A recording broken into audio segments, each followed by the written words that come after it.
17 साल की उम्र से आप डायरेक्ट सेलिंग कर रहे हो? जी सर। 17 ईयर्स। जी। सर, इतनी छोटी उम्र के बच्चे पे कोई भरोसा करता था, विश्वास करता था? मुझे लगा कि यार ये एक ऐसी इंडस्ट्री है जहाँ से मैं बहुत अच्छा पैसा कमा सकता हूँ, और बस वो उस वक्त बैठ के वहाँ सोच आई थी, और पहली बार मुझे डायरेक्ट सेलिंग वहीं पता चली थी। आपको पहली इनकम कितने दिन बाद आई थी? लगभग 3500 रुपए मुझे 3 महीने बाद मिले थे। कैसा लगा था 17 साल के बच्चे को 3500 रुपए कमा के? एक अलग एहसास था कि मैं उस उम्र में पैसा कमा रहा था। तो मतलब आप अपनी 6 साल की जर्नी से और कमाई से संतुष्ट नहीं थे? बिल्कुल नहीं सर। पर कहीं ना कहीं आप क्यों नहीं आगे बढ़ पाए? आपको क्या लगा कि आपकी कुछ गलतियां रही? जो सबसे बड़ी कारण था सर, वो प्लेटफॉर्म था। उस प्लेटफॉर्म में इतना दम नहीं था कि वो मुझे आगे बढ़ा सके। जिस अपलाइन ने मुझे शुरू कराया था, वो 4 दिन बाद घर आया, उसने पापा से बोला कि मैं काम छोड़ रहा हूँ, इसे बिल्कुल नहीं करना है, अपने लड़के को भी आप मना कर दीजिए। और उसके बाद फिर मुझे लगा कि यार मैं तो बहुत अमीर बनने का सपना देख चुका था, सब जीरो होता जा रहा है।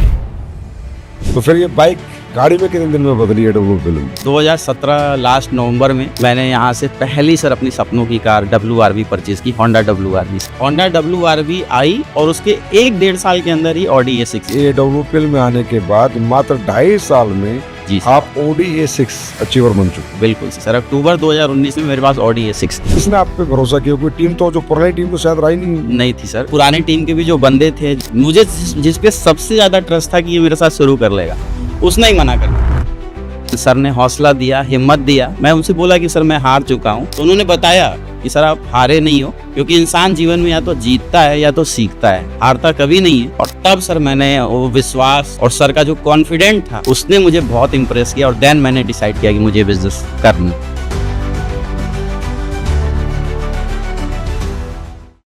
दोस्तों नमस्कार, एक बार फिर आपका स्वागत करते हैं लीडिंग लीडर्स के एक और पॉडकास्ट शो में।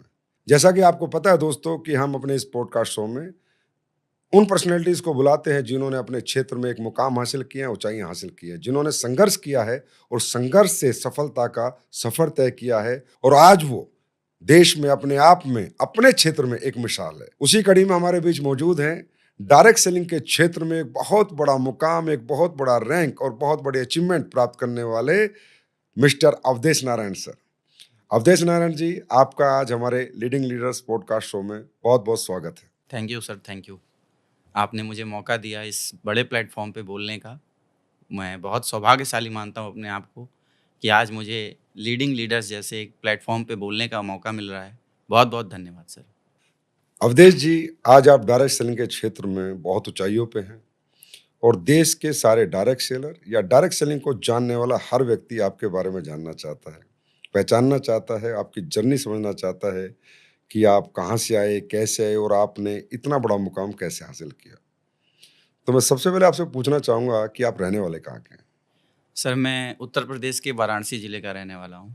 बनारस। बनारस तो अपने आप में सर कहते हैं oldest city of this universe, जी सर। सबसे पुरानी, और मतलब वाराणसी को तो सर अपनी अलग पहचान है।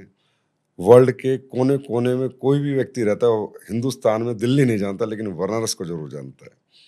और बनारस वालों के वैसे ठाट ही निराले हैं, हम भी कई बार गए हैं, तो बहुत अच्छी जगह से आप रहने वाले हैं।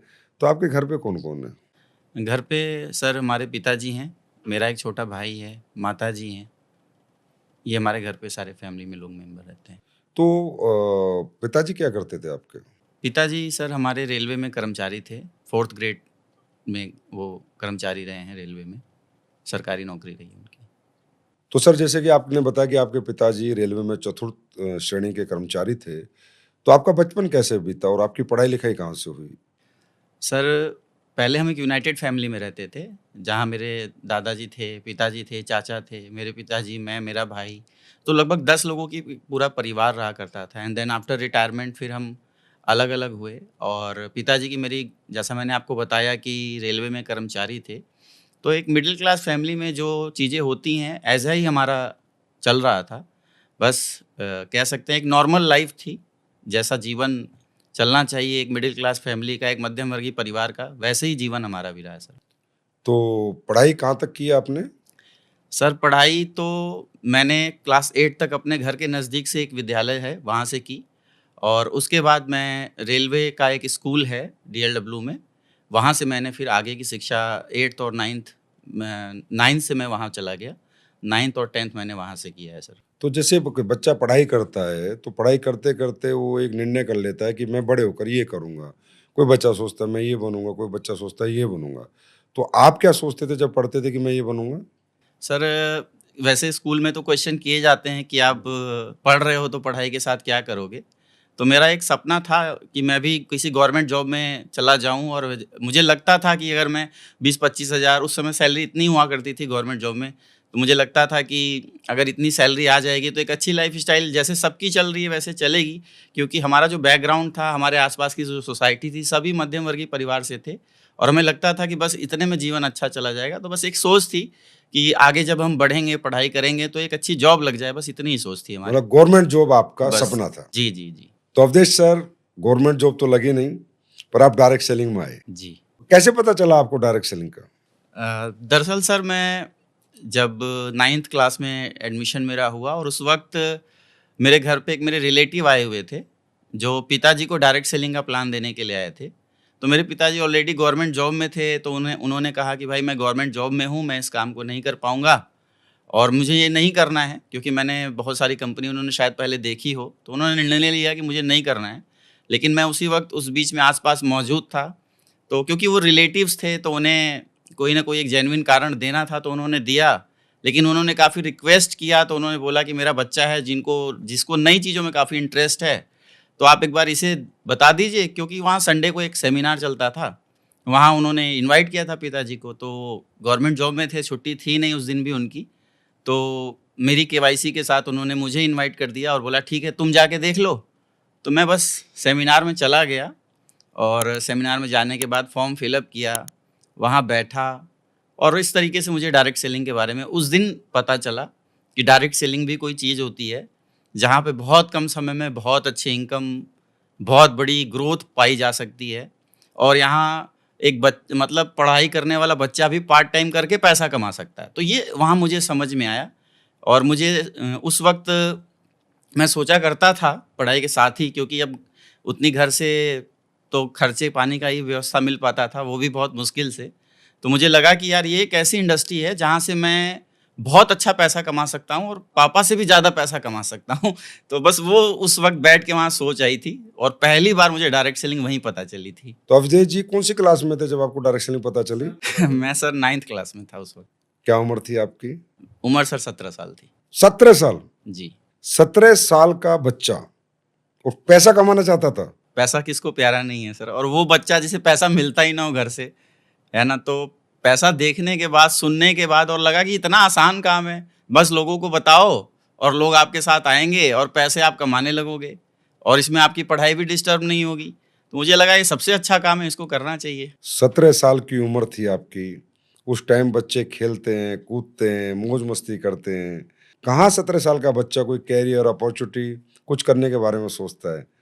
आपने सोचा कमाल कर दिया, 17 साल की उम्र से आप डायरेक्ट सेलिंग कर रहे हो? जी सर। 17 इयर्स। जी। सर इतनी छोटी उम्र के बच्चे पे कोई भरोसा करता था, विश्वास करता था? जब आप जिस भी कंपनी में डायरेक्ट सेलिंग करते थे, तो जब प्लान दिखाते होंगे, प्रोडक्ट दिखाते होंगे, एक 17 साल के बच्चे की बात कौन मानेगा? क्या हुआ था? थोड़ा जर्नी जानना चाहूँगा मैं।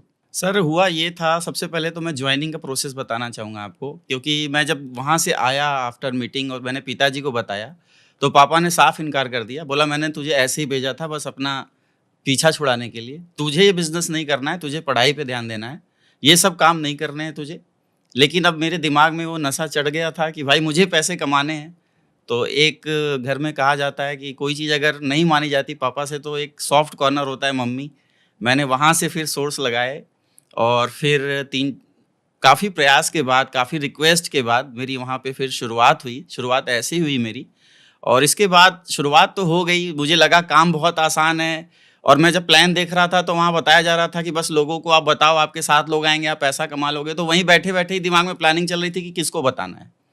और जब जॉइनिंग के बाद मैं उनके पास गया बताने कि भाई मुझे तो ऐसी चीज़ हाथ में लगी है जिसके बारे में तुम्हें पता ही नहीं और ये बहुत आसान काम है, बस लोगों को बताओ और पैसे कमाओ। तो सीधा मेरे साथ उल्टा हुआ। लोगों ने मुझे ही समझा दिया कि यहाँ कुछ होता नहीं है, ऐसी कंपनी बहुत आती हैं, आपका लॉस हो जाएगा, करियर ख़राब हो जाएगा। लेकिन ईश्वर जब आपसे कुछ कराना चाहता है तो फिर बस एक ही चीज़ थी कि मुझे पैसा चाहिए अपनी लाइफ़ में, क्योंकि उसका अभाव मैंने अपने जीवन में देखा था कि जब दूसरे बच्चे जो अच्छी साइकिल, अच्छी बाइक और बहुत सारी अच्छी चीज़ें मेंटेन करते थे, लेकिन हम वो नहीं कर पाते थे। तो बस एक चीज़ थी कि वो किसी भी हाल में बस फ़ोकस था कि मुझे पैसा चाहिए।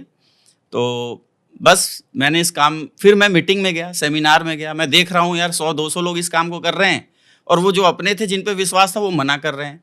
तो मैं काफ़ी कन्फ्यूज़ हो गया और उसके बाद भी सर बहुत चीज़ें हुई, जैसे कि जिस अपलाइन ने मुझे शुरू कराया था, मतलब जिस रिश्तेदार ने शुरू कराया था, वो 4 दिन बाद घर आया।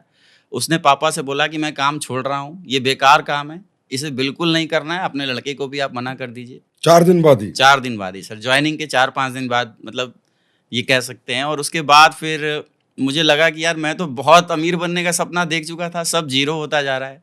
लेकिन मैं वापस संडे को, क्योंकि छुट्टी रहती है स्कूल की, सेमिनार में जाता था, बैठता था, लोगों को सुनता था, अचीवमेंट देखता था अपनी आँखों से। तो मुझे लगा कि इस काम को करना चाहिए और फिर मैंने एक अब दूसरा अपलाइन पकड़ा, जो उनके भी अपलाइन थे, वहाँ मैं गया, उनसे डिस्कस किया कि मुझे ये काम करना है और फिर उन्होंने मेरा साथ दिया कि नहीं, अगर आप करना चाहते हो तो आप करो। और फिर मैंने काम शुरू किया, दोबारा से फिर डायरेक्ट सेलिंग करनी मैंने शुरू की वहाँ से। इस तरीके से जर्नी की शुरुआत हुई सर। तो आपको पहली इनकम कितने दिन बाद आई थी?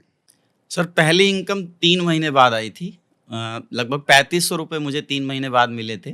कैसा लगा था 17 साल के बच्चे को 3500 रुपए कमा के? सर आप मैं क्या बताऊँ, एक अलग सी खुशी थी, एक अलग एहसास था कि मैं उस उम्र में पैसा कमा रहा था। 3500 रुपए की इनकम मुझे बहुत ही उत्साहित कर रही थी और मैं कह सकता हूँ कि मैंने जब प्लान देना शुरू किया था, उस वक़्त लोग आ नहीं रहे थे। क्योंकि जब मैं उम्र छोटी थी, लोगों के पास जाता था तो लोग बोलते थे कि यार यहाँ कुछ होने वाला नहीं है। बहुत ज़्यादा ऑब्जेक्शंस मिलती थी लोगों के पास जाके समझाने में। लोग बोलते थे तुम लाखों करोड़ों की बात कर रहे हो, लेकिन शायद ही वो तुम्हारे जीवन में कभी अचीव हो पाएगा इस प्लेटफ़ॉर्म से, ऐसा होता नहीं है। और मैं ये ठान चुका था कि मैं पहली इनकम तो ज़रूर यहाँ से जनरेट करूँगा, चाहे कुछ भी हो जाए। और वही जिद था कि मैंने लगातार 3 महीने काम किया और पहली इनकम 3500 बनाई और उनको जाके दिखाया कि यहाँ से इनकम आती है सर। तो उसके बाद 3500 रुपए आने के बाद तो आपका कॉन्फिडेंस और बढ़ गया होगा। जी सर, बिल्कुल। तो उसके बाद क्या अचीवमेंट प्राप्त किया आपने वहाँ पर? सर वो 3500 की इनकम तो बहुत ही, मतलब कह सकते हैं कि एक पहली कमाई जो थी, बहुत ही खुशी दी। और उसके बाद मैंने काम शुरू किया, क्योंकि एज छोटी थी, लोग जल्दी बिलीव नहीं करते थे, इसलिए एक लंबा समय लगा। लेकिन उस दौरान मैं किसी दिन भी ट्रेनिंग मीटिंग में कभी भी मिस नहीं करता था और कंटिन्यू वहाँ मैं बना रहता था। तो चलता रहा, चलता रहा, चलता रहा, धीरे-धीरे काम बढ़ता रहा। मुझे 6 साल लग गए लगभग 2500 का नेटवर्क बनाने में वहाँ पे। 6 साल? और इन 6 सालों के अंदर सर मैंने पढ़ाई पार्ट टाइम कर दी, क्योंकि जब आपके जीवन में आपको पैसा दिखने लगता है तो फिर उतना उसमें इंटरेस्ट रहा नहीं। और 17 साल की उम्र से लेके 6 साल अगर आप जोड़ें तो लगभग 24 साल के आसपास मेरी उम्र हो गई थी। और उस 6 साल के अंदर मैंने बनारस में भी काम किया और बाहर रह के भी 2-2 महीने, 3-3 महीने मैंने बहुत मेहनत की। उड़ीसा, बिहार में जा के रहा। मैंने सोचा यहाँ नेटवर्क नहीं बन रहा, शायद बाहर बन जाए, वहाँ मैंने लिस्ट बनाई। बहुत प्रयास और बहुत मेहनत की, लेकिन 2500 का नेटवर्क मैंने 6 साल में क्रिएट किया। और फिर एक चीज़ समझ में आई कि जब इंसान की उम्र बहुत छोटी होती है तो ज़िम्मेदारियाँ नहीं होती। तो मैं फ्री माइंड काम कर रहा था, लेकिन 24-25 साल की अवस्था में जाने के बाद घर की एक होप आपसे जुड़ जाती है कि आपने जीवन में क्या प्राप्त किया 6 साल के अंदर। तो अगर मैं पीछे मुड़ के देख रहा था तो कुछ अचीवमेंट नहीं थी, सिर्फ एक संघर्ष था 6 साल का और आगे बस होप थी कि कुछ बड़ा होगा। तो बस उसके बाद मैंने डिसीजन किया, क्योंकि उन 6 सालों के अंदर मैं खुद का करियर नहीं बना पाया, तो मेरा एक विश्वास डोल गया था कि शायद मैं जिसको भी इस बिज़नेस में ला रहा हूँ, शायद ही उसकी ग्रोथ हो पाएगी।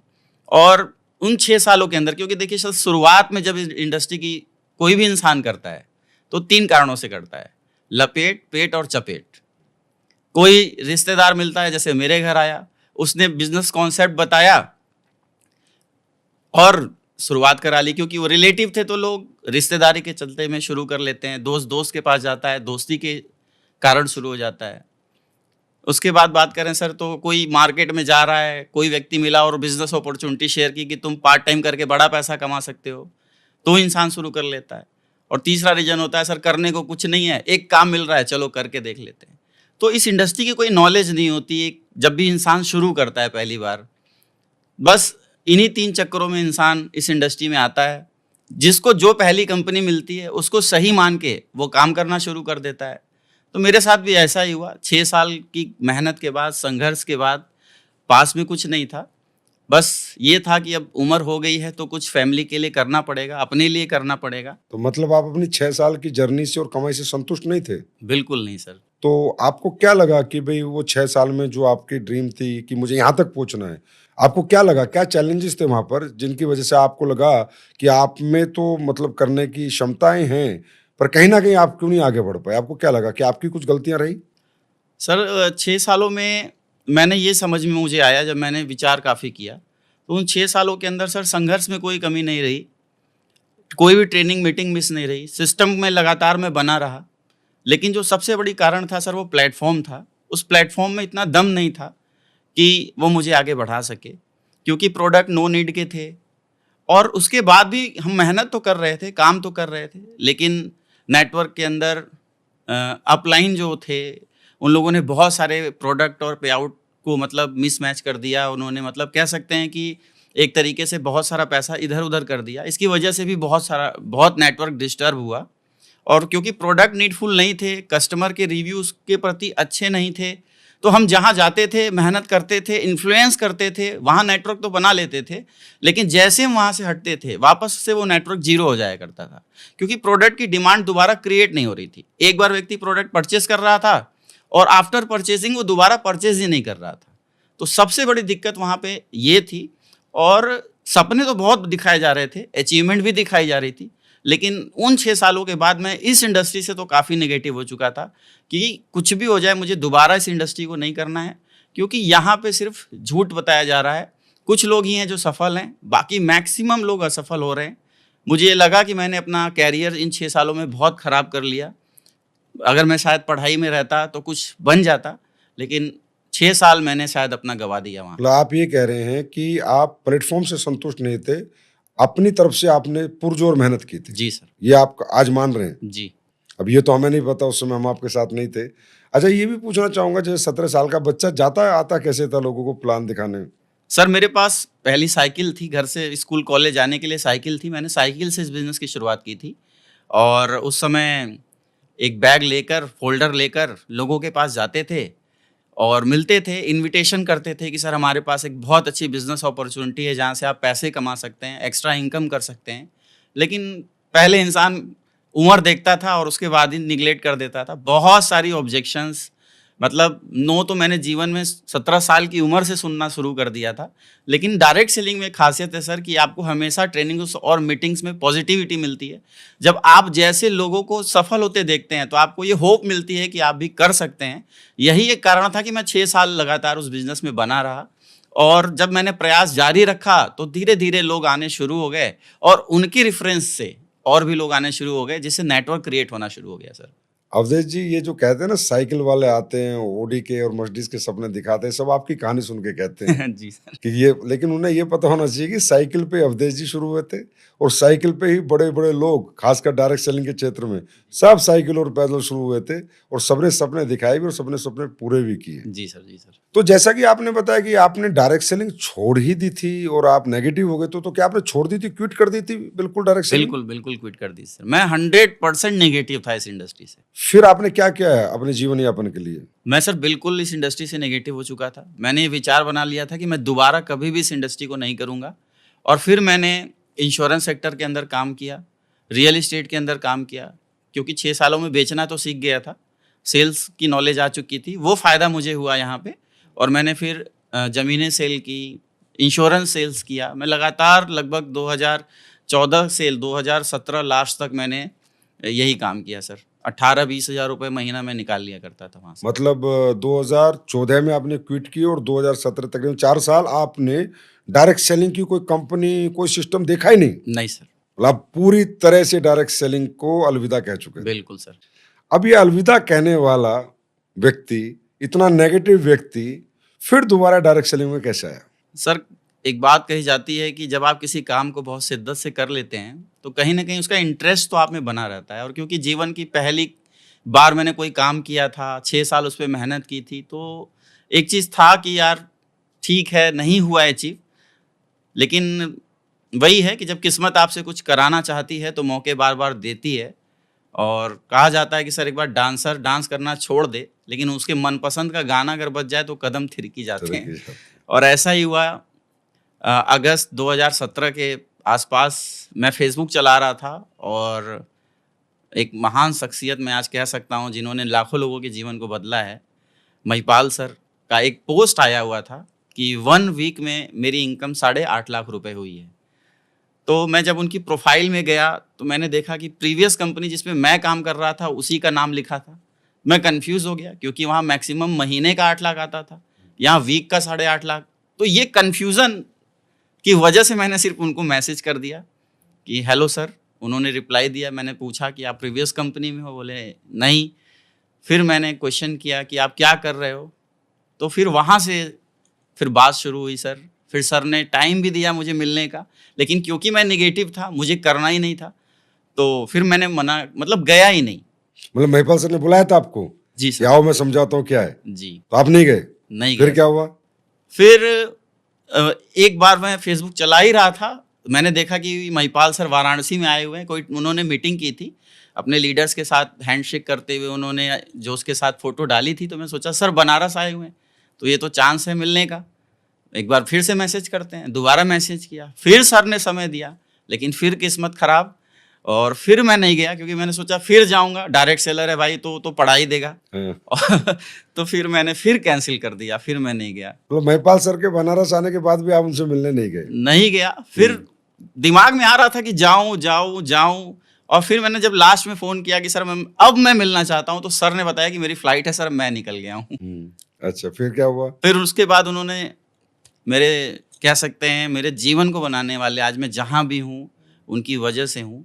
शिव कुमार सर का उन्होंने नंबर प्रोवाइड किया और शिव कुमार सर ने बुलाया और फिर मैं जाना मतलब सोच रहा था जाऊँ, लेकिन मेरे साथ एक व्यक्ति था, मेरा साथी था, तो उसने वो मना कर रहा था कि नहीं, नहीं, नहीं करना है, नहीं करना है। लेकिन देन आफ्टर ये हुआ कि चलो चलते हैं क्योंकि शिव कुमार सर एक रेस्टोरेंट में बुला रहे थे। तो ये था कि चलो प्लान नहीं करेंगे, चाय, कॉफ़ी, लस्सी कुछ भी जो मिलेगा खाएँगे, पिएँगे और फिर आ जाएँगे। आ जाएँगे। तो हम प्लान देखने नहीं गए थे, हम रियल में बस मज़ा करने गए थे कि चलो किसी का खर्चा करा के आ जाते हैं। तो बस उस वजह से हम चले गए। मेरे साथ मेरा वो साथी भी गया था वहाँ पे और हमने फिर चाय कॉफ़ी की, सर ने प्लान शुरू किया। लगभग रात को 8 बजे से प्लान शुरू हुआ और हम तो अपना जो करने गए थे वो कर रहे थे। लेकिन जब प्लान की बारी आई और जब प्लान बताया गया कि आपको फर्स्ट रैंक पे ये मिलेगा, फिर रैंक की बोनस इनकम मिलेगी, फिर सेकंड रैंक पे इतना मिलेगा और जब 6th रैंक तक सर गए और 1.5 लाख का चेक बनाया, हमने बोला सर अब मत बताइए आगे क्योंकि इससे ज़्यादा हमने कभी जीवन में डायरेक्ट सेलिंग में सुना नहीं है और पेपर पे तो आप बता रहे हैं, पता नहीं होगा भी या नहीं होगा। लेकिन एक चीज़ जिसकी वजह से हम उनसे कनेक्ट रहे, क्योंकि वो भी प्रीवियस कंपनी से थे और हम भी थे, तो एक ये था कि चलो देखते हैं, सुनते हैं। 9 बज गया, 10 बज गया, हम अब सर से बोल रहे हैं सर अब हमें जाना चाहिए। रेस्टोरेंट वाला बोल रहा है कि भाई बंद करते हैं अब सर, हमारा टाइम हो गया। लेकिन शिव कुमार सर बस 2 मिनट, 5 मिनट कर रहे थे और लास्ट में उसने शटर गिरा दिया। अब हमने सोचा कि अब पीछा छूटा सर से, अब हम चलते हैं। लेकिन सर की कार थी, पुरानी एक फोर्ड की कार थी। उन्होंने बोला सर 2 मिनट कार में बैठते हैं। अब रात हो गए 10:30, फिर एक क्वेश्चन पुट अप हो रहा है, फिर आंसर हो रहा है। रात को मतलब मैंने ये कहा सर अब घर का दरवाज़ा बंद हो जाएगा। लेकिन शिव कुमार सर ने बोला मैं होटल लेके सर समझाता हूँ आपको, आप चिंता मत करो। और रात के 2 बज गए सर प्लान होते, होते, होते, होते। और देन आफ्टर फिर हम वहाँ से निकले और फिर मैंने साथी से पूछा कैसा लगा? उसने बोला नहीं करना है, करना ही नहीं है। क्योंकि वो किसी और डायरेक्ट सेलिंग इंडस्ट्री को कर रहा था, तो उसे लगा कि यार ये वहाँ जाएँगे तो फिर मेरा भी नुकसान हो जाएगा। तो मैंने फिर फ़ोन उठाना बंद कर दिया शिव कुमार सर का। इतने मतलब आप 8 बजे से लेके 2 ढाई बजे तक जी। उन्होंने आपको कन्विंस करने की कोशिश की, फिर भी आपको नहीं आया कि मुझे नहीं करना है। जी, मैं तो उस समय बोल दिया क्योंकि हमें घर जाना था कि सर कल से शुरू कर रहे हैं। लेकिन क्योंकि इतनी नेगेटिविटी इस इंडस्ट्री से थी सर की मतलब करने की बिल्कुल इच्छा नहीं थी। फ़ोन उठाना ही बंद कर दिया। फ़ोन उठाना बंद कर दिया, लेकिन शिव कुमार सर शिव कुमार सर हैं। हाँ। उन्होंने फ़ोन करना जारी रखा और एक बार मैंने फ़ोन उठा लिया। फिर उन्होंने विश्वास दिलाया कि सर एक बार मिलिए, दोबारा बैठते हैं और फिर आप डिसीज़न करिएगा। और मैं दोबारा मिला सर से उन्होंने समझाया। मैंने बोला सर मुझे करने में कोई दिक्कत नहीं है, मैं थक गया हूँ, मैं हार गया हूँ और मेरे अंदर उतनी साहस और ताकत नहीं है कि मैं अब इस इंडस्ट्री को करूँ, क्योंकि 6 साल के एक्सपीरियंस बहुत ख़राब रहे हैं। मेरे पास पुराना नेटवर्क भी नहीं है, मैं कहाँ से शुरू करूँगा? मैं जहाँ शुरू करना चाहता हूँ, वहाँ ऑलरेडी मेरा मार्केट नेगेटिव हो चुका है मेरे से। लोग मुझे जान गए हैं कि ये कुछ कर नहीं पाया और ये फालतू ही काम करता है। लेकिन सर ने हौसला दिया, हिम्मत दिया। उन्होंने एक बात बोली जो मुझे बहुत अच्छी लगी। उन्होंने बोला कि सर देखिए, आपने जीवन में जो भी मैं उनसे बोला कि सर मैं हार चुका हूँ। तो उन्होंने बताया कि सर आप हारे नहीं हो, क्योंकि इंसान जीवन में या तो जीतता है या तो सीखता है, हारता कभी नहीं है। आपने जो 6 साल की तपस्या की है, आपने जो 6 साल स्ट्रगल किया, आपने जो 6 साल की मेहनत की है, उसका एक एक्सपीरियंस आपके पास है, आपने सीखा है। अगर वो सिखलाई आप इस प्लेटफ़ॉर्म पे लगा देते हो, तो आप बहुत बड़ी ग्रोथ हासिल कर सकते हो।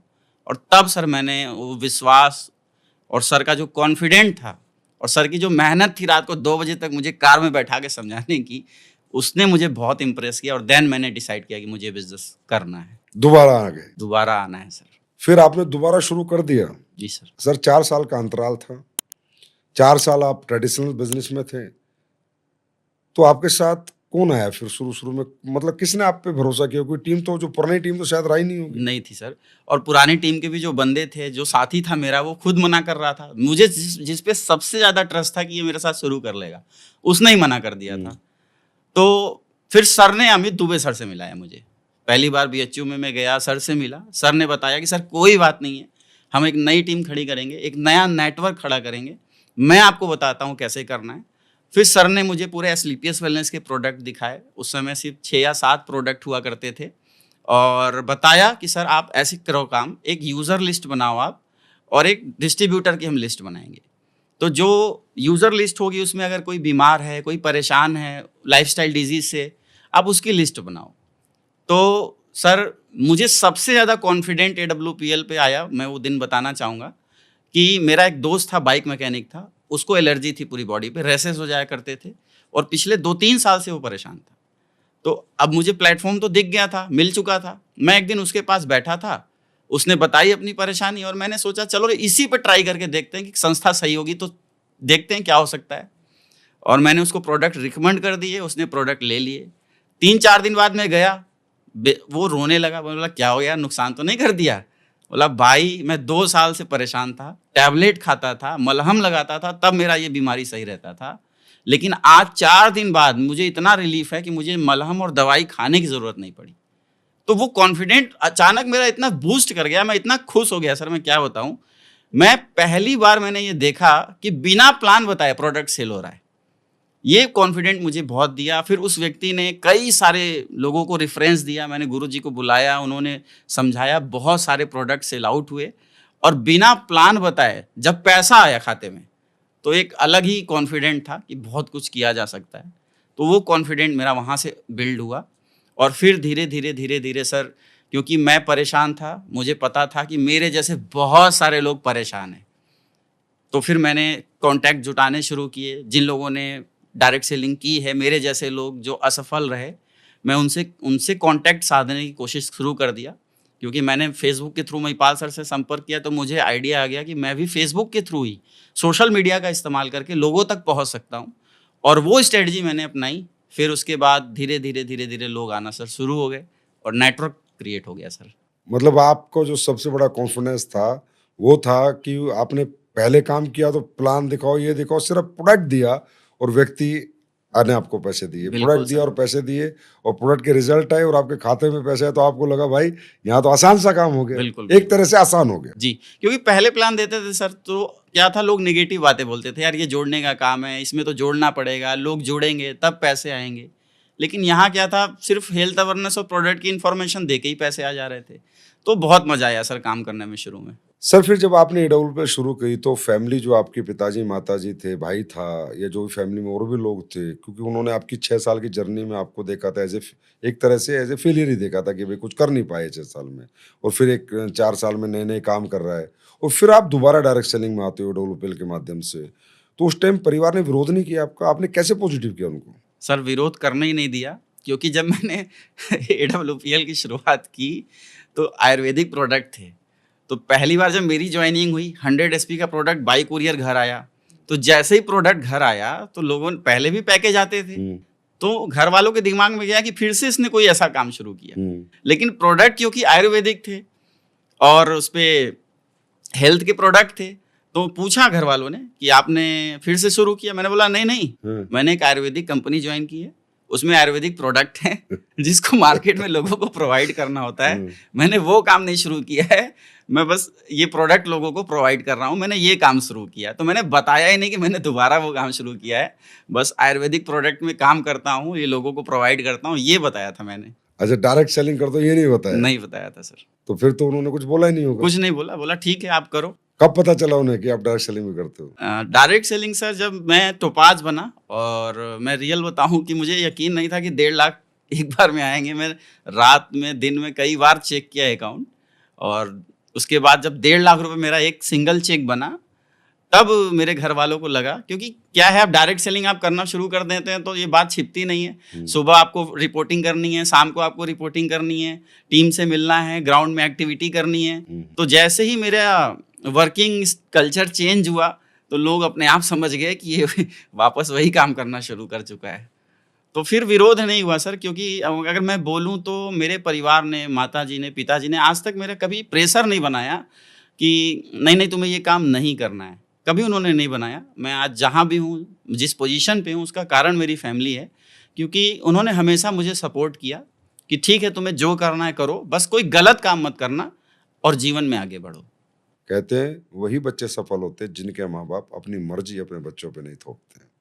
तो इसका मतलब आपके पिताजी और आपके माताजी बहुत मैच्योर हैं कि उन्होंने अपने बच्चों का जितनी बड़ी उड़ान भरनी है उड़ो, जितना आसमान छूना छुओ, और आज आपने वो छू के दिखा दिया। जी सर। तो अवधेश सर, पहले तो आपने बताया कि शुरुआत आपने साइकिल से की थी, अब क्या था आपके पास जब आप लोगों के घर जा रहे थे?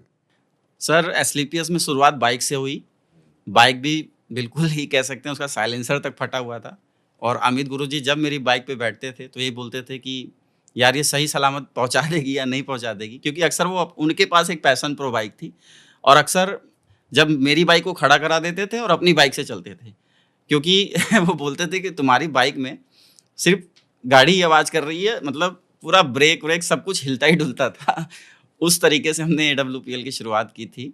तो फिर ये बाइक गाड़ी में कितने दिन में बदली AWPL में? सर बहुत ज़्यादा टाइम नहीं लगा।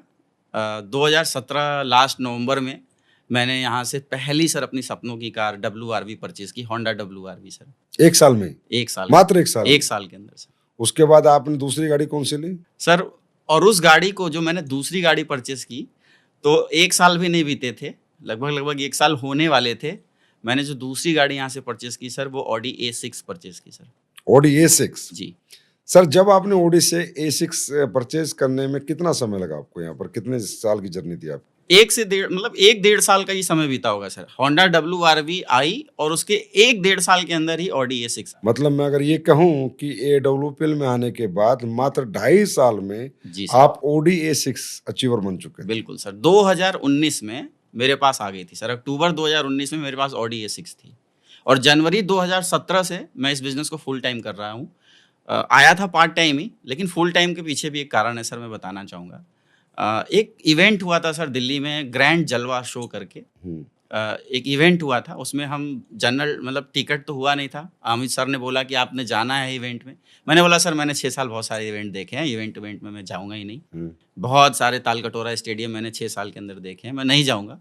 लेकिन सर का कहना था कि जाना है, और मैंने एक चीज़ डायरेक्ट सेलिंग में हमेशा की है कि अपने अपलाइन की बात कभी मैंने मानी, मतलब ये कह सकते हैं कि कभी निगलेक्ट नहीं की उनकी बात। तो किसी भी तरीके से जनरल में घुस के एक बैग रख के फिर हम पहुंच गए, और वहाँ सर ग्रैंड जलवा शो में जब हम गए, अंदर गए, पूरा खाना पीना सारी व्यवस्थाएं बहुत शानदार रही सर।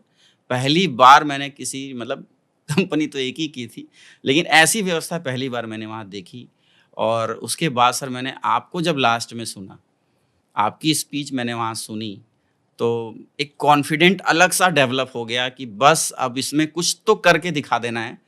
क्योंकि मैंने आज तक स्पीचेस जो सुनी थी सर, उसमें सिर्फ मोटिवेशन था, उसमें सिर्फ आगे बढ़ने की बातें थी, लेकिन जो एक इमोशन, एक मतलब एक इमोशनल टच जो आपकी स्पीच में था, कंपनी को लेके, अपने डिस्ट्रीब्यूटर्स को लेके, वो मैंने उन 6 सालों के अंदर कभी सुना नहीं था और वो एक समय था जनवरी 2017 उस इवेंट से आने के बाद 1 महीने आने के जस्ट बाद मैंने अपलाइन को बोल दिया कि सर अब कुछ भी हो जाए मुझे यहाँ ग्रोथ लेनी है और उस दिन से मैं फुल टाइम हूँ। तो जनवरी 2017 और अक्टूबर 2019 में मेरे पास ऑडी ए6 थी। तो जनवरी 17 गया, 18 गया, अक्टूबर में 2 साल 10 महीने में आप ओडीआई 6 अचीवर बने। जी सर। तो ये बहुत बड़ा एग्जाम्पल है, खासकर उन डायरेक्ट सेलर्स के लिए जो ये कहते हैं कि समय लगता है। अगर व्यक्ति मेहनत पे उतर जाए और दिन रात काम करे और उसका विजन क्लियर हो और पॉजिटिव होकर लगा रहे तो अवधेश सर की तरह मात्र 2.5 साल में भी ओडीआई 6 अचीवर बन सकते। जी सर। तो अवधेश सर, जैसे कि हमें पता है कि आपने शादी भी यहाँ पर आने के बाद ही की और अच्छी रैंक हासिल करके गाड़ी खरीदने के बाद की है। तो ये पहले आपने सोच रखा था कि भाई मतलब जब गाड़ी वाड़ी होगी तो अच्छी लड़की आएगी, बड़े घर की आएगी, या पहले रिश्ते नहीं आते थे?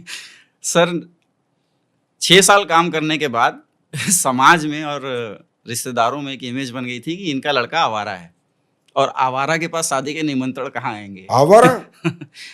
क्योंकि मैंने सुना, मम्मी मेरी बोल रही थी कि कुछ लोग बोलते हैं ऐसा कि तुम क्या काम करते हो, 6 साल हो गए, कुछ तुम्हारा लड़का बना नहीं, कुछ किया नहीं, नौकरी नहीं लगा। नौकरी नहीं लगी और ऐसे ही घूमता रहता है मार्केट में।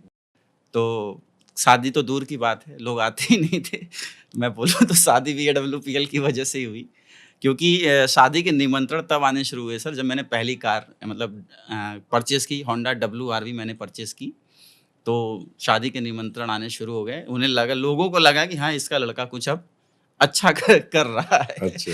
तो वहाँ फिर आने शुरू हुए और फिर 22 जनवरी 2019 को मेरी शादी हुई। मैं डायमंड बन चुका था, ब्लू डायमंड बहुत करीब था। तो अच्छा, ऑडी ए6 लेने के 8 महीने पहले मेरी शादी हुई सर। डायमंड बनने के बाद? जी। हाँ, वैसे हमारे डायरेक्ट सेलिंग में कहते भी हैं कि डायमंड ब्लू डायमंड बनने के बाद शादी करोगे तो अच्छी लड़की मिलेगी। जी सर। तो आपने वही किया। अवधेश सर, एक मैं भी जानना चाहूँगा कि आप मुझे ये बताएँ और सारे डायरेक्ट सेलरों को बताएँ, आपके अनुसार 17 साल का बच्चा आया और आज इस मुकाम पे पहुँचा, तो क्या छोटी उम्र में आने वाला जल्दी कामयाब होता है या बड़ी उम्र में आने वाला जल्दी कामयाब होता है? मान लो किसी ने डायरेक्ट सेलिंग ज्वाइन करी 18 साल में, यंगस्टर है बच्चा, 12th की है और आ गया डायरेक्ट सेलिंग में। आपके अनुसार, आपका एक्सपीरियंस क्या कहता है? वो जल्दी कामयाब होता है या किसी ने 30-35 साल में अपना आराम से मैच्योर हो गया, कोई जॉब वगैरह कर रहा है या कोई जॉब से फ्री हो गया, मतलब एक 30-35 के पड़ाव पे 28-27 में शुरू की, वो जल्दी कामयाब होता है या 18 साल वाला? आपका क्या एक्सपीरियंस है इतने सालों का? क्योंकि आपकी उम्र 17 साल थी। सर कामयाब दोनों ही होते हैं, वो 17 साल का हो या 35 साल का हो। जो भी सिस्टम फॉलो करेगा वो कामयाब होगा। लेकिन 17 साल या 18 साल, 19 साल, 20 साल के आज जो युवा अगर इस डायरेक्ट सेलिंग को करने का डिसीजन लेते हैं, तो मैं अगर अपना एक्सपीरियंस बताऊं कि मैं शायद 35 साल में शुरू करता या 30 साल में शुरू करता तो मैच्योर तो होता, एक ये प्लस पॉइंट मेरे पास होता। लेकिन 18 साल 17 साल में शुरू करने पे फ़ायदा ये हुआ कि शुरुआती दौर में मुझे बहुत सारे रिजेक्शन मिले, है ना? तो जब एक जो व्यक्ति की प्रतिष्ठा मार्केट में है उसको रिजेक्शन मिलता है तो उसे लगता है यार क्या काम कर लिया, ये रिजेक्शन मिलने शुरू हो गए, लोग ना बोल रहे हैं, मेरी भी कुछ वैल्यू है। लेकिन 18 साल 20 साल की एज में हमारे पास ऊर्जा होती है, कॉन्फिडेंट होता है, बड़े सपने होते हैं। तो उस समय क्या है, जब हम ग्राउंड में जाते हैं, लोगों से मिलते हैं, लोग ना बोलते हैं, लोग बोलते हैं तुम्हारी उतनी उम्र ही नहीं है जितने मेरे बाल सफ़ेद हो गए हैं। हाँ। तो एक तरीके से इतने ऑब्जेक्शंस झेलने पड़ते हैं कि झेल के 25 साल तक पहुँचते-पहुँचते इंसान मजबूत हो जाता है और वो कॉन्फिडेंट हो जाता है ना? कि बस अब इसमें कुछ किया जा सकता है, कुछ बड़ा किया जा सकता है, एक कॉन्फिडेंट उसके अंदर आ जाता है। तो अगर मैं बोलूँ कि मैं स्लीपियस में क्यों सफल हुआ, तो इसके पीछे के वो 6 साल रहे, क्योंकि फिर मुझे यहाँ डर नहीं लगा। मुझे मेरे अंदर एक अलग ही कॉन्फिडेंट था कि मैं कर लूँगा। ये कॉन्फिडेंट मेरे अंदर डेवलप हो गया।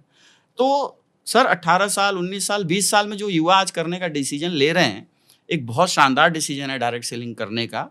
और 3-4 साल, 5 साल मैं बोलता हूँ सफलता आए ना आए, लेकिन इन 4-5 सालों में जब तक वो व्यस्त होंगे और उनके पास ज़िम्मेदारियाँ आएँगी, वो एक कॉन्फिडेंट हो चुके होंगे, इतने रिजेक्शन वो झेल चुके होंगे कि फिर उन्हें आगे की तकलीफ़ें नहीं लगेंगी, उन्हें चैलेंजेस लगेंगे और फिर वो इस इंडस्ट्री में बहुत बड़ा कर जाएँगे। बहुत सही बात बताई आपने, मज़ा आ गया मुझे भी सुन के कि 30-35 साल वाला व्यक्ति रिजेक्शन नहीं झेल पाता, उसे लगता है मेरे जैसे आदमी को ये बोल रहा है, मैं टीचर हूँ मुझे बोल रहा है, मैं जी डॉक्टर सर। हूँ मुझे बोल जी रहा है, सर। मुझे नो कह रहे हैं लोग। और वो बच्चे को तो सिर्फ चाहिए, जी, किसी जी। भी हालत में चाहिए, जी, क्योंकि वो उसकी जर्नी है, शुरू है वो। अभी वो शुरू हुआ है, वो हार के बाहर नहीं जा सकता मैदान से, जी। वो खेलते रहता है और खेल-खेल के इतना प्रतिभाशाली हो जाता है कि फिर हर बॉल पे छक्का लगाने की उसके अंदर काबिलियत आ जाती है। रिस्पॉन्सिबिलिटी उस समय उतनी होती ही नहीं है सर, परिवार की ज़िम्मेदारियाँ उतनी नहीं होती हैं। तो आदमी फ्री माइंड इस बिज़नेस को कर सकता है। ये वहाँ प्लस पॉइंट होता है। बहुत बढ़िया बताया सर आपने, मज़ा आ गया। जी सर। सर ये कहते हैं डायरेक्ट सेलिंग के बारे में कि यहाँ बहुत लोग आते हैं और कामयाब बहुत कम लोग होते हैं। आप भी आए हैं यहाँ पर, एक बार नाकामयाब हुए, आज बहुत बड़े लेवल पे हैं, बहुत बड़ी अचीवमेंट आपने प्राप्त की और कामयाब हुए। मैं भी जानना चाहता हूँ, डायरेक्ट सेलर भी जानना चाहता है। अगर मैं बताऊँगा तो लोग कहेंगे भाई संजीव सर तो डायरेक्ट सेलिंग को बहुत ज़्यादा प्यार करते हो, तो सही बातें बताएँगे। पर आप एज़ ए डायरेक्ट सेलर, आपके बुरे अच्छे दोनों एक्सपीरियंस रहे हैं। मैं आपसे पूछना चाहता हूँ, ये लोग क्यों कहते हैं, परसेप्शन क्यों है कि यहाँ कम लोग कामयाब होते हैं? क्या यहाँ वाक़ई में ही बहुत कम लोग कामयाब होते हैं? सर ये ऐसा नहीं है, अगर हम पूरी इंडस्ट्री को उठा के देखें क्योंकि हम डायरेक्ट सेलिंग इंडस्ट्री को कर रहे हैं और भी बहुत सारे एरिया हैं जहाँ पे पैसे बनाए जाते हैं। ऐसा नहीं है कि डायरेक्ट सेलिंग इंडस्ट्री है जहाँ पे लाखों रुपए कमाए जाते हैं। जॉब भी हैं जहाँ लाखों करोड़ों के पैकेज हैं। बिज़नेस भी हैं जहाँ करोड़ों और अरबों रुपए लोग कमा रहे हैं।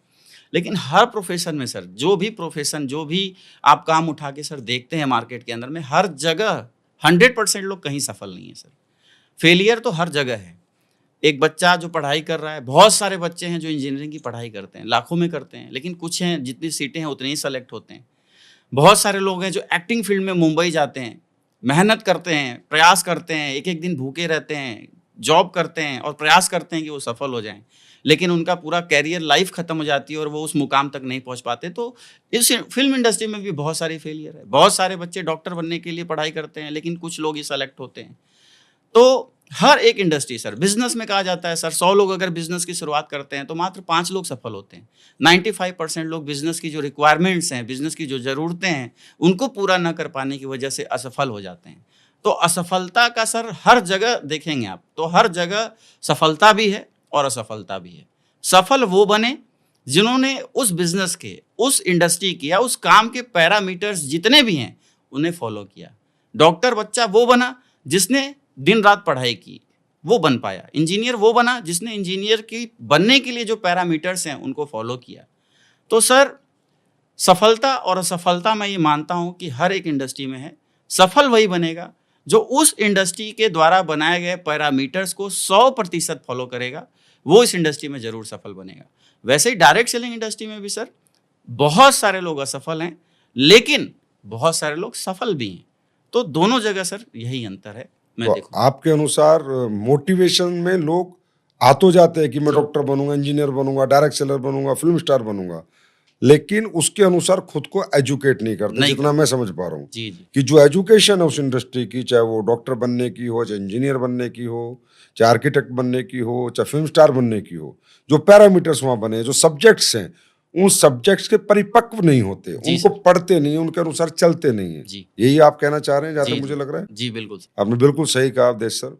दुनिया के हर सेक्टर में फेलियर और सक्सेस दोनों प्रकार के लोग हैं और सब्जेक्ट एक ही है, प्लेटफ़ॉर्म एक ही है, लेकिन वहाँ भी लोग फेलियर हैं, वहाँ भी लोग असफल हैं और वहाँ भी लोग सफल हैं। सफल वही होगा जो सब्जेक्ट और पैरामीटर को फ़ॉलो करेगा, जी सर। चाहे वो कोई भी क्षेत्र हो। कोई भी क्षेत्र हो सर। तो मतलब अवधेश जी, डायरेक्ट सेलिंग में भी एजुकेशन का महत्व है, या हमारी जो 12वीं की या बीए की या बीकॉम की या एमबीए की जो एजुकेशन वो भी यहाँ काम आती है, या इसकी भी कोई अलग एजुकेशन है? सर, डायरेक्ट सेलिंग की एजुकेशन बिल्कुल अलग है, क्योंकि ये एक्सपीरियंस पे आधारित है। हमारे इंडिया में सर डायरेक्ट सेलिंग को लेके कोई एजुकेशन नहीं है कि बच्चा एजुकेट होके वहाँ से निकलेगा और फिर डायरेक्ट सेलिंग करेगा। डॉक्टर बनना है उसकी एजुकेशन है, इंजीनियर बनना है उसकी एजुकेशन है, वकील बनना है उसकी एजुकेशन है, मैकेनिक बनना है उसकी भी एजुकेशन है। लेकिन डायरेक्ट सेलिंग की कोई भी एजुकेशन मार्केट में अवेलेबल नहीं है कि बच्चा वहाँ जाए, पढ़े, समझे सेल्स को और फिर इस इंडस्ट्री में आए। तो ये यहाँ की जो एजुकेशन है सर, वो एक एक्सपीरियंस बेस्ड एजुकेशन है। तो हम ये कह सकते हैं सर कि डायरेक्ट सेलिंग इंडस्ट्री में विदाउट यहाँ की एजुकेशन के कोई भी ग्रोथ नहीं ले सकता है। तो एजुकेशन बहुत ज़रूरी है सर। बिना एजुकेशन के तो इस इंडस्ट्री में इंसान कुछ दूरी तो तय कर सकता है मोटिवेशन के माध्यम से, लेकिन आगे का सफ़र अगर लंबा सफ़र तय करना है, एक बहुत बड़ी अचीवमेंट पानी है, तो डायरेक्ट सेलिंग में एजुकेशन लेना बहुत ही ज़्यादा नेसेसरी है। मैं तो ये कहना चाहूँगा कि जो लोग भी डायरेक्ट सेलिंग करने आ रहे हैं, वो अपने पुराने एक्सपीरियंस, अपनी पुरानी एजुकेशन साइड रखें और डायरेक्ट सेलिंग इंडस्ट्री में जो एजुकेशन आपको दी जा रही है आपकी संस्था के माध्यम से, आप उसको अगर इम्प्लीमेंट करेंगे तो 100% आपकी ग्रोथ यहाँ होनी तय है। अंतर सिर्फ इतना होता है कि जो लोग जिस परिवेश से निकल कर आते हैं वो उसी परिवेश का या उसी एजुकेशन को यहाँ भी इम्प्लीमेंट करना चाहते हैं, इसलिए वो यहाँ पे ग्रोथ नहीं कर पाते हैं और फेल हो जाते हैं।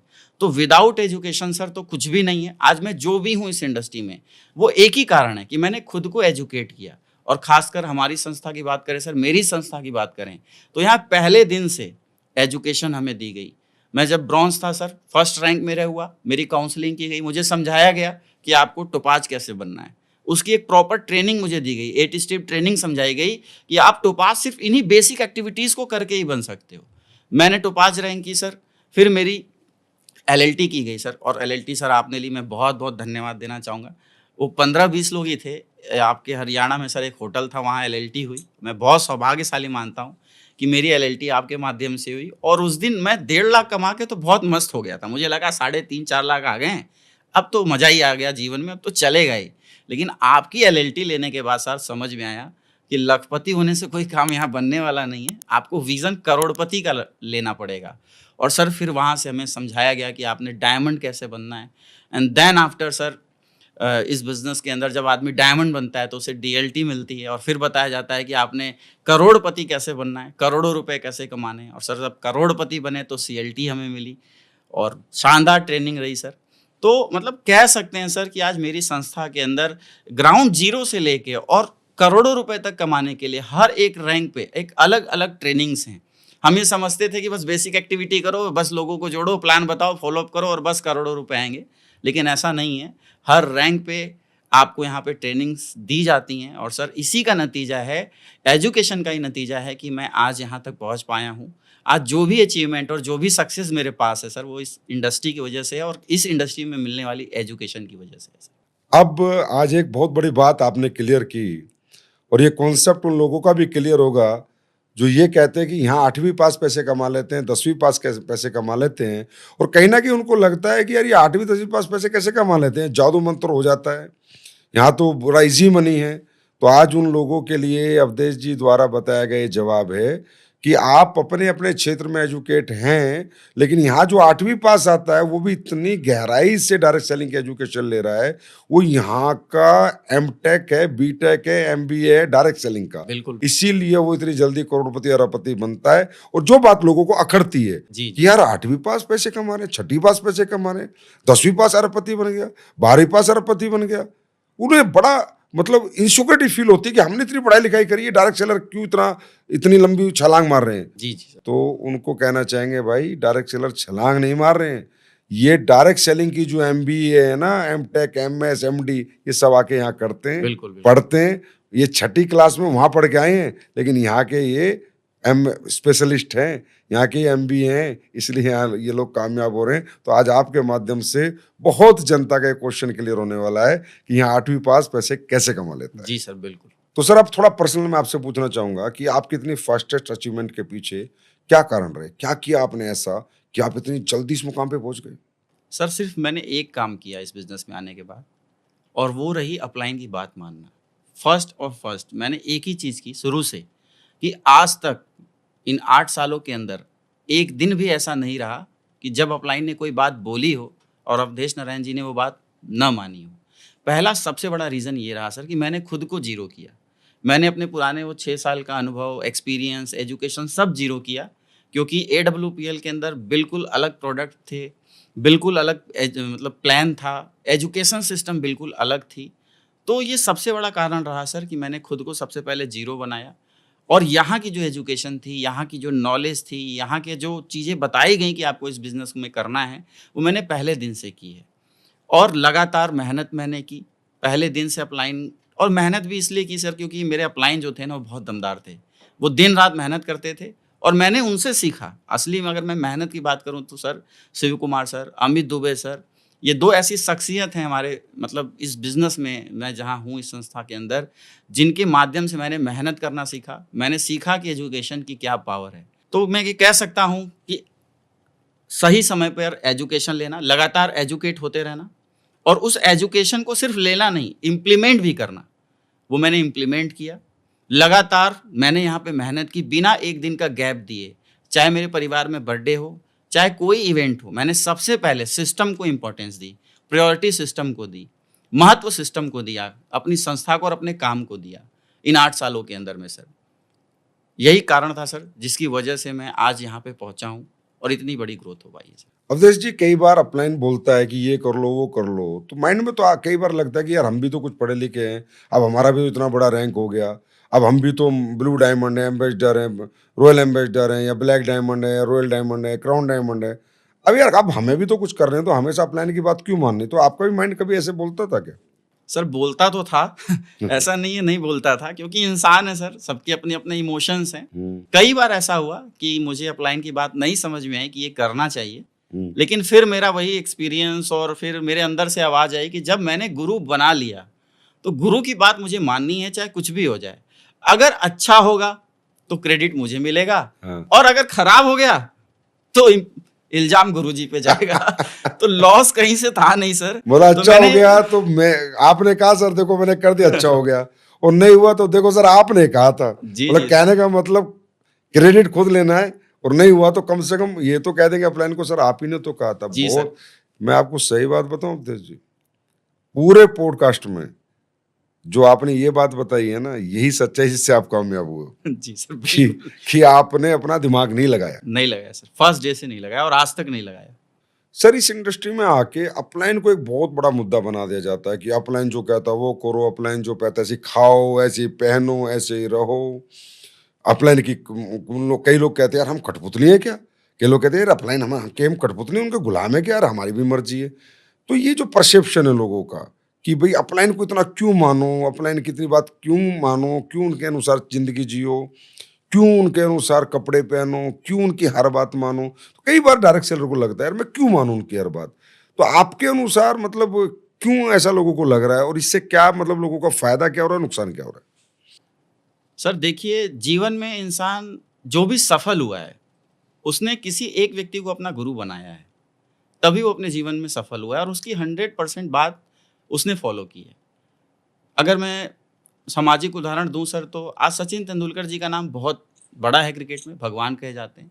लेकिन उनके भी गुरु थे आर्चरेकर जी, जिन्होंने उन्हें इस क्रिकेट को सिखाया और इस फील्ड में आगे बढ़ाया। तो हर एक सफल इंसान के पीछे कोई ना कोई व्यक्तित्व है, कोई ना कोई व्यक्ति है जिसके माध्यम से वो सफल हुआ, और वो उसका अपलाइन है, उसका गुरु है। तो सर डायरेक्ट सेलिंग इंडस्ट्री में भी अगर मैं देखता हूँ, मैंने जो इन सफ़र के अंदर 2007 से और अभी तक देखा है, उसमें अपलाइन ही एक ऐसा व्यक्ति है सर, क्योंकि यहाँ 2 ही संबंध है, एक अपलाइन और एक डाउनलाइन। इन्हीं दोनों पहियों पे गाड़ी आगे चलती है। तो सर बिना अपलाइन के कुछ भी संभव नहीं है, क्योंकि अपलाइन सर मैं कह सकता हूँ बॉस नहीं है।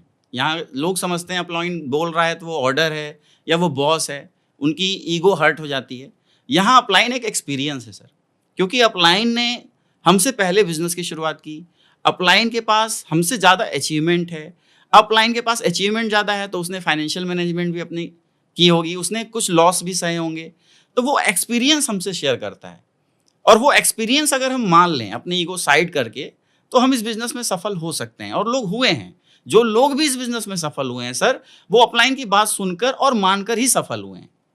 तो ये सबसे बड़ा कारण है सर कि हमें अपलाइन की बात माननी चाहिए, सुननी चाहिए और उसे अपने जीवन में उतारना भी चाहिए। क्योंकि सर माँ बाप हैं, उन्होंने हमें जीवन दिया, उन्होंने हमें जीवन में संस्कार सिखाए। लेकिन कहा जाता है कि माँ बाप के बाद जो सबसे बड़ा गुरु है वो शिक्षक होता है।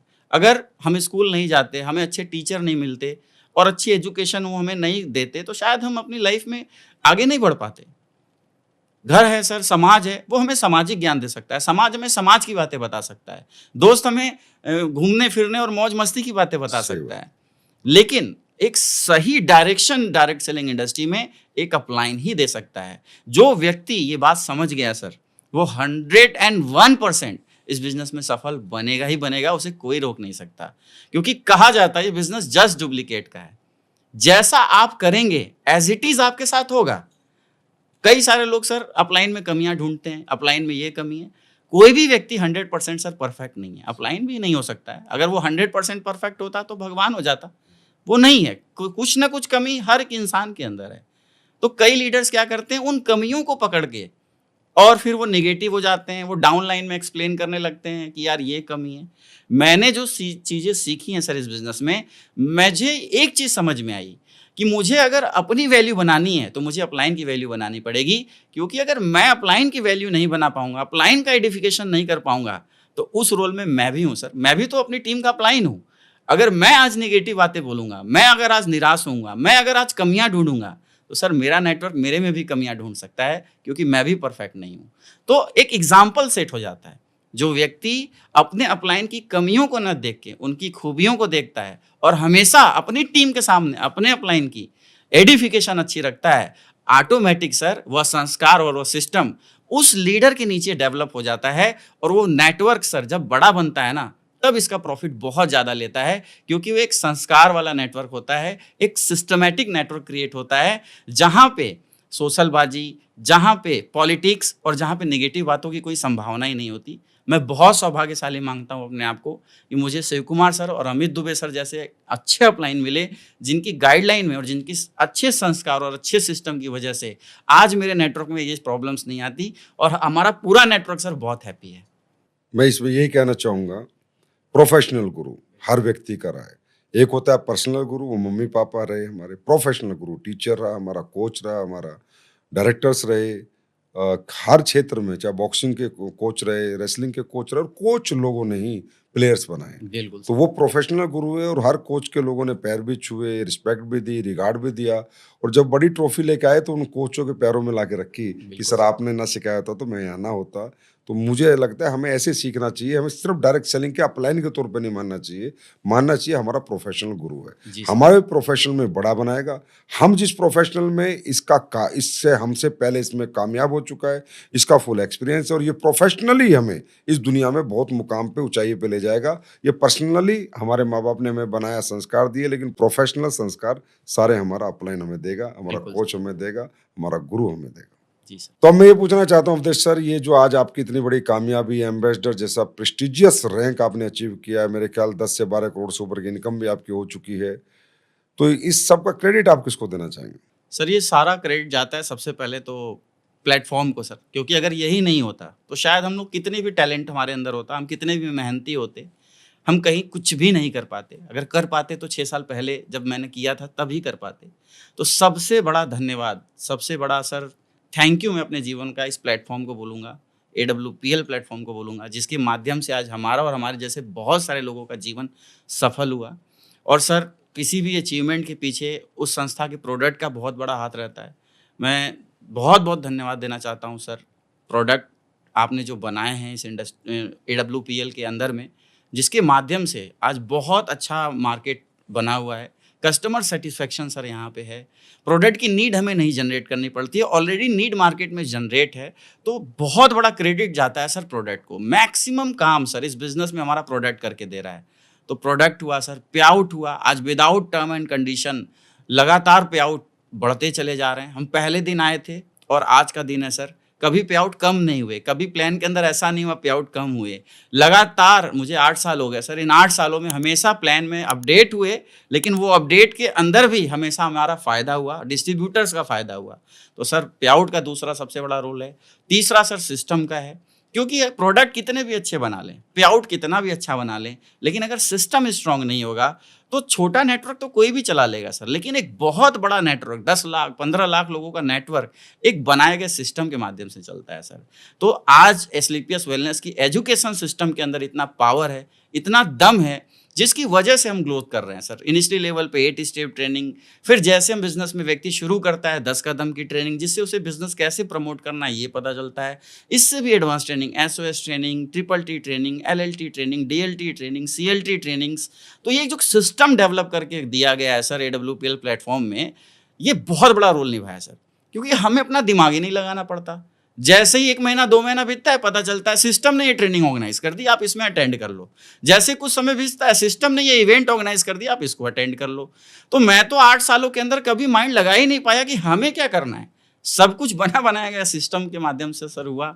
और सर इसके बाद जो सबसे बड़ा क्रेडिट जाता है सर हमारे गुरु को, हमारे अपलाइन को, मिस्टर महिपाल सर, जिन्होंने मुझे एस्क्लेपियस वेलनेस से परिचय कराया। इसके बाद शिव कुमार सर, जिनके माध्यम से मैंने इस बिज़नेस प्लान को देखा, और उसके बाद सबसे बड़ा थैंक्स मेरे अमित दुबे सर को, जिन्होंने मुझे हाथ पकड़कर चलना सिखाया इस बिज़नेस में, और आज मैं जो भी हूँ सर, इन सब के कारण हूँ। और उससे भी बड़ा थैंक्स मेरी प्यारी टीम को। शायद अगर मेरा नेटवर्क और मेरी टीम मेरे साथ नहीं होती, तो आज मैं इस रैंक पे नहीं पहुँचता। मैं तो सर ये कह सकता हूँ कि मैं ज़ीरो हूँ, असली हीरो मेरी अपलाइन है। मैं तो बीच में हूँ।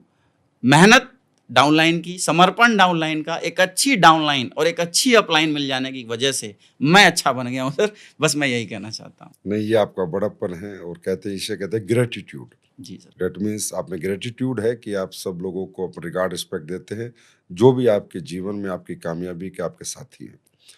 मैं ये कहना चाहूँगा कि जो आपने ये सारी बातें बताई, तो मुझे ऐसा लग रहा है कि एडब्ल्यूपीएल ने नेटवर्क मार्केटिंग को आसान कर दिया है। बिल्कुल, बिल्कुल। डायरेक्ट सेलिंग बिल्कुल आसानी से, मतलब कोई आ जाए तो सिस्टम ही उसे बड़ा बना देता है। सिस्टम बना देता है सर। उसे उसे ज़्यादा प्रयत्न प्रयास करने की ज़रूरत नहीं है। बिल्कुल, बिल्कुल। जितना मैं समझ पा रहा हूँ, मैं क्रेडिट नहीं ले रहा, लेकिन आपसे जानकर मुझे ऐसा लग रहा है कि डायरेक्ट सेलिंग एडब्ल्यूपीएल में बहुत आसान हो चुकी है, क्योंकि सिस्टम में लोग आ रहे हैं और सिस्टम उन्हें बना रहा है। बिल्कुल, बिल्कुल सर। तो सर मैं यही बता रहा था कि आज मेरी टीम में लगभग 50 प्लस डायमंड एंड अबव हैं, और उसमें लगभग 30 प्लस ऐसे हैं जिन्होंने पहली बार डायरेक्ट सेलिंग की। एबीसीडी कुछ नहीं पता डायरेक्ट सेलिंग की, पहली बार डायरेक्ट सेलिंग की है, और अगले 3 से 4 साल के अंदर वो इस बिज़नेस में डायमंड, ब्लू डायमंड हैं, किसी ने करोड़ों रुपए कमाए हैं। हमारा एक ऐसा सोच था कि यार इस इंडस्ट्री में 4 साल, 5 साल मेहनत करने के बाद, समझ लेने के बाद और एक्सपीरियंस लेने के बाद इंसान कामयाब हो सकता है। लेकिन एडब्ल्यूपीएल प्लेटफॉर्म में सर तो एक फ्रेशर, मतलब जिसने कभी डायरेक्ट सेलिंग की नहीं, वो कामयाब है। तो इसके पीछे जो सबसे बड़ा कारण है वो सर सिस्टम है। डायरेक्ट सेलिंग को आसान बना दिया बिल्कुल, एडब्ल्यूपीएल ने। बिल्कुल सर। तो अवधेश सर, अब मेरा लास्ट क्वेश्चन, कहाँ तक जाने का इरादा है एडब्ल्यूपीएल में? सर जहाँ तक आप ले जाओ, क्योंकि हम तो आपके फॉलोअर हैं, आप जहाँ तक ले जाओगे, आप जो रैंक खोलोगे, जो लेवल खोलोगे, हम वहाँ तक जाएँगे। मरते दम तक एडब्ल्यूपीएल का साथ नहीं छोड़ेंगे, और जो भी रैंक आप खोलोगे, वहाँ तक हम उसको क्वालीफाई करेंगे। आज 70 करोड़ की बिज़नेस अपॉर्च्युनिटी है सर, अभी तो 10 साल हुए हैं।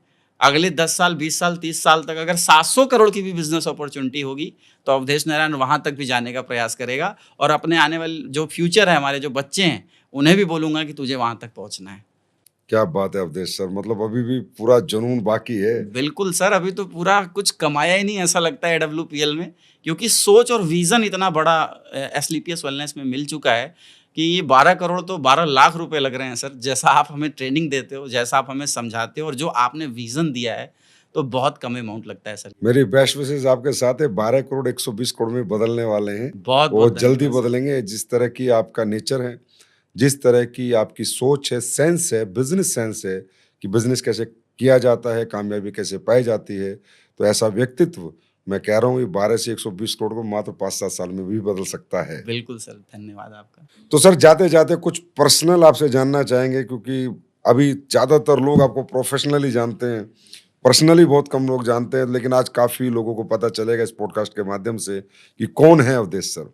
लेकिन लोग ये भी जानना चाहते हैं कि अवधेश सर को क्या क्या पसंद है। तो मुझे बताओ, आपकी सबसे फेवरेट कार कौन सी है? सर मेरी सबसे फ़ेवरेट कार लैम्बोर्गिनी उरुस है। लैम्बोर्गिनी उरुस, उसकी आवाज़ बहुत अच्छी है। जी सर। खाने में सबसे ज़्यादा क्या लाइक करते हैं? खाने में सर हम तो नॉर्मल खाना जो घर का है वो हम ज़्यादा पसंद करते हैं। चावल हुआ, दाल हुआ, ये नॉर्मल जो खाना है सर, ये हमें ज़्यादा अच्छा लगता है अब, क्योंकि लाइफ़स्टाइल इतनी बढ़ गई है कि होटल्स में ही ज़्यादा समय जाता है हमारा, तो घर पे बहुत कम टाइम मिलता है, लेकिन जब मिलता है तो वो खाना सबसे अच्छा लगता है। पसंदीदा खेल कौन सा है? पसंदीदा खेल सर क्रिकेट है। पसंदीदा actor, Akshay Kumar. Actress? Actress का तो नहीं है सर कोई। नहीं, नहीं, वाइफ को कुछ बोलेगी नहीं, आप बोल दो। अभी तो कोई नहीं है सर। अच्छा, एक्ट्रेस को भी पसंद नहीं है? नहीं, क्योंकि मैं फ़िल्में उतना देखता नहीं। अच्छा, कोई फ़िल्म जो सबसे ज़्यादा पसंद हो आपको? Baghban. Baghban. Domestic trip, Goa sir. International? International sir Switzerland. Switzerland. जी सर।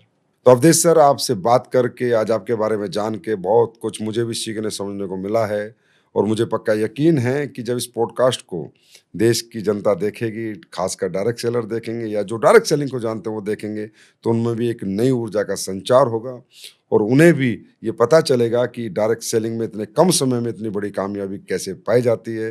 तो बहुत अच्छा लगा कि आज आप हमारे लीडिंग लीडर्स के पॉडकास्ट में आए। आपका बहुत बहुत शुक्रिया। बहुत बहुत धन्यवाद sir, thank you very much. तो दोस्तों, आज आप सबने अवधेश सर को सुना, जिन्होंने बहुत ही कम समय में एम्बेसडर जैसा प्रेस्टिजियस रैंक हासिल किया, बहुत कम उम्र में डायरेक्ट सेलिंग करके आज इतनी ऊंचाइयां हासिल की। एक बहुत बड़ा गैप ज़िंदगी में आने के बावजूद भी हिम्मत नहीं हारी, सपने नहीं तोड़े और फिर उन सपनों को पूरा किया जो 17 साल की उम्र में लेके आए थे। तो मुझे पूरा यकीन है कि इस पॉडकास्ट को देखने के बाद हमारे डायरेक्ट सेलर जो एक्टिव हैं वो तो बहुत बड़ा काम करेंगे ही करेंगे, और जो डायरेक्ट सेलर इनको देखेंगे, बाहर से भी कोई डायरेक्ट सेलर देखेंगे, डायरेक्ट सेलिंग को जानने वाले इस पॉडकास्ट को देखेंगे, उन्हें भी बहुत कुछ सीखने को, समझने को मिलेगा और इनकी बातों को अप्लाई करके वो भी अपने जीवन में कहीं ना कहीं बहुत बड़ा मुकाम और उपलब्धि हासिल करेंगे। तो जो भी आप यहाँ सीखे, समझें, अपने जीवन में जरूर अपनाएं। तो मिलते हैं फिर अगले पॉडकास्ट में एक और खास शख्सियत के साथ। बहुत बहुत धन्यवाद।